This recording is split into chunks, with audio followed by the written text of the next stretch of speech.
Kenneth, le deuxième cyclone à s'abattre sur le Mozambique en moins de 6 semaines après Idai.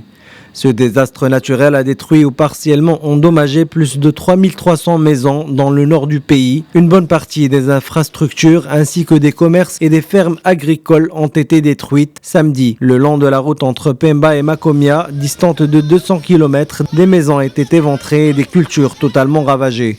À Macomia, ville de 90 000 habitants, située dans la partie septentrionale de ce pays d'Afrique australe, des techniciens s'affairaient à réparer les lignes électriques.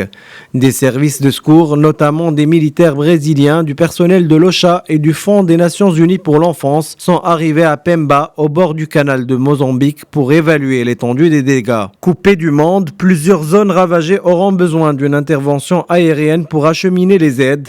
Kenneth a touché la côte du Cabo Delgado avec une extrême violence supérieure à celle avec laquelle Idai avait noyé Beira le 14 mars selon la météo locale.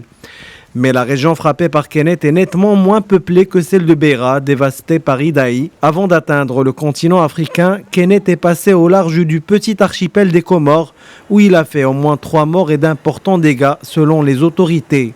Idai, qui avait frappé le centre du Mozambique en mars, avait fait 1 millier de morts dans le pays et au Zimbabwe voisin et des centaines de milliers de sans-abri.